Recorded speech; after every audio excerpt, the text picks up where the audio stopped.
ओम श्री सीतारामचंद्राभ्यां नमः। श्रीमद् वाल्मीकि रामायण अयोध्या कांडम सप्तसप्तितमः सर्गः यानी सर्ग 77। इस सर्ग में भरत का पिता के श्राद्ध में ब्राह्मणों को बहुत धन रत्न आदि का दान देना, 13वें दिन अस्थि संचय का शेष कार्य पूर्ण करने के लिए पिता की चिता भूमि पर जाकर भरत और शत्रुघ्न का विलाप करना और वशिष्ठ तथा सुमंत्र का उन्हें समझाना। ततो दशाहे तिगते कृत शौचो नृपात्मजः द्वादशे हनि तम प्राप्ते श्राद्ध कर्मान्य कारयत। तदनंतर दशाह व्यतीत हो जाने पर राजकुमार भरत ने 11वें दिन आत्मशुद्धि के लिए स्नान और एकादशाह श्राद्ध का अनुष्ठान किया। फिर 12वां दिन आने पर उन्होंने अन्य श्राद्ध कर्म यानी मासिक और सपिंडीकरण श्राद्ध किए। ब्राह्मणेभ्यो धनं रत्नं ददावन्नं च पुष्कलम वासांसि च महारहाणि रत्नानि विविधानि च वास्तिकं बहु शुक्लं च दास्यापि बहुशस्तदा। उसमें भरत ने ब्राह्मणों को धन रत्न प्रचुर अन्न बहुमूल्य वस्त्र नाना प्रकार के रत्न बहुत से बकरे चांदी और बहुतेरी गौएं दान की। दासीर दासांश यानानि वेशमानि सुमहांति च ब्राह्मणेभ्यो ददो पुत्रो रागस्त्योर्ध्व देहिकम।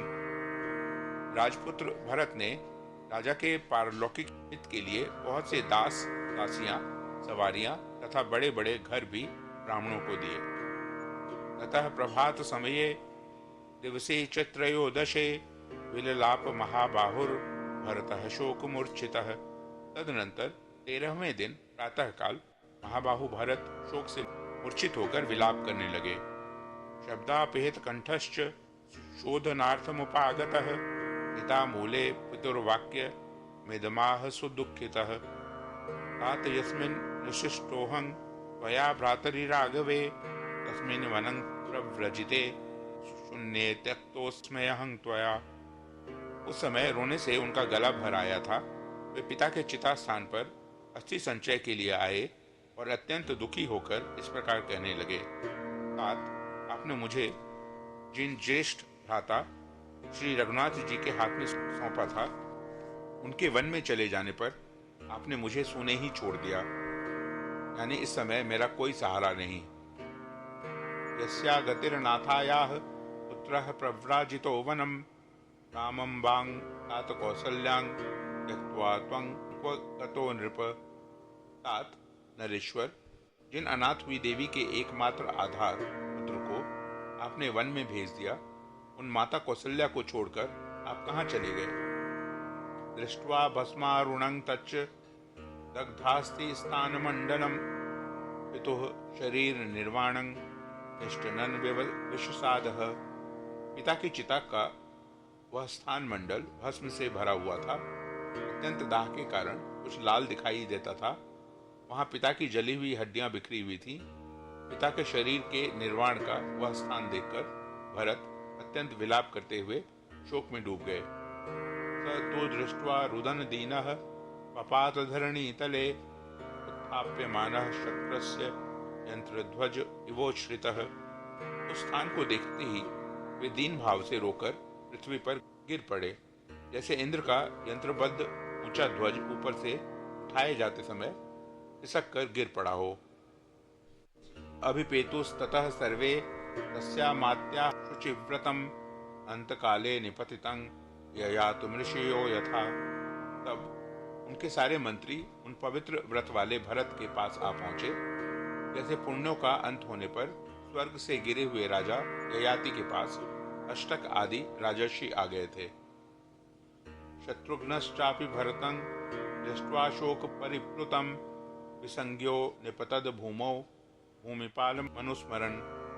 भरत को शोक में डूबा हुआ देख शत्रुघ्न भी अपने पिता महाराज दशरथ का बारंबार स्मरण करते हुए अचेत होकर पृथ्वी पर गिर पड़े। उन्मत्त इव निश्चितो विललाप सुदुःखितः मृत्वा पितुर्गुणांगानि तानि तानि तदा तदा। वे समय समय पर अनुभव में आए हुए पिता के लालन पालन संबंधी उन गुणों का स्मरण करके अत्यंत दुखी हो सुध-बुध खोकर उन्मत्त के समान विलाप करने लगे। मंथरा प्रभवस्तीव्र कैकेयी ग्राह संकुलः वरदानमयो क्षोभ्यो मज्जयच्छोक सागरः। आए मंथरा से जिसका प्राकट्य हुआ है, कैकेयी रूप ग्राह से जो व्याप्त है तथा जो किसी प्रकार भी मिटाया नहीं जा सकता, उस वरदान में शोक रूपी उग्र समुद्र ने हम सब लोगों को अपने भीतर निमग्न कर दिया है। सुकुमारं च बालं च सततं लालितं त्वया क्व तात भरतं हित्वा विलयन्तं गतो भवान। तात, आपने जिनका सदा लाड़ प्यार किया है तथा जो सुकुमार और बालक हैं, उन रोते बिलखते हुए भरत को छोड़कर आप कहाँ चले गए। अनुभोज्येषु पानेषु वस्त्रेव्याभरणेषु च गवारयति सर्वान् नस्तन्नः उद्यः करिष्यति। भोजन, पान, वस्त्र और आभूषण, इन सब को अधिक से अधिक संख्या में एकत्र करके आप हम सब लोगों से अपनी रुचि की वस्तुएं ग्रहण करने को कहते थे। अब कौन हमारे लिए ऐसी व्यवस्था करेगा। अवधारण काले तो पृथ्वी नावदीर्यते विहीना या त्वया राज्ञा धर्मज्ञेन महात्मना। आप जैसे धर्मज्ञ महात्मा राजा से रहित होने पर पृथ्वी को फट जाना चाहिए।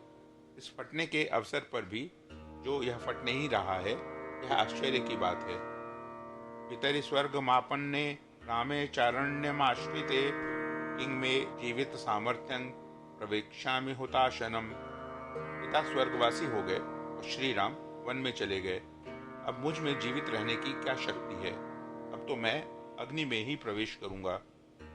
हीनो भ्रात्रा च पित्रा च शून्यामिक्ष्वाकुपालिताम् अयोध्यां न प्रवेक्ष्यामि तपोवनम। बड़े भाई और पिता से हीन होकर इक्ष्वाकुवंशी नरेशों द्वारा पालित इस सोनी अयोध्या में मैं प्रवेश नहीं करूंगा, तपोवन को ही चला जाऊंगा। तयोर विलपितं श्रुत्वा व्यसनं चाप्यवेक्ष्य तत् वृषमार्त तरा भूयः सर्व एवानुगामिनः। उन दोनों का विलाप सुनकर और इस संकट को देखकर समस्त अनुचर वर्ग के लोग पुनः अत्यंत शोक से व्याकुल हो उठे। ततो विषण्णो श्रांतो च शत्रुघ्न भर्तावुभो धरायां स्म व्यचेष्टितां भग्न श्रृंगा विवर्षभो। उस समय भरत और शत्रुघ्न दोनों भाई विषादग्रस्त और थकित होकर टूटे सिंहों वाले दो बैलों के समान पृथ्वी पर लौट रहे थे। ततः प्रकृतिमान वैद्यः पितुरेषां पुरोहितः वसिष्ठो भरतं वाक्य उत्थाप्य तमुवाचः। तदनंतर दैवी प्रकृति से युक्त और सर्वज्ञ वशिष्ठ जी, जो इन श्रीराम आदि के पिता के पुरोहित थे, भरत को उठाकर उनसे इस प्रकार बोले। त्रयोदशोऽयं दिवसः पितुर्वृत्तस्य ते विभो सावशेषास्ते निचये किमिह त्वं विलंबसे। प्रभो, तुम्हारे पिता के दाह संस्कार हुए यह 13वां दिन है। अब अस्थि संचय का जो शेष कार्य है, उसके करने में तुम यहाँ विलंब क्यों लगा रहे हो। त्रीणि द्वंद्वानि भूतेषु प्रवृत्तान्य विशेषतः तेषु चापिरहार्येषु नैवं भवितुमर्हसि। भूख, प्यास, शोक, मोह तथा जरा मृत्यु, ये तीनों द्वंद्व सभी प्राणियों में समान रूप से उपलब्ध होते हैं। इन्हें रोकना सर्वथा असंभव है। ऐसी स्थिति में तुम्हें इस तरह शोकाकुल नहीं होना चाहिए।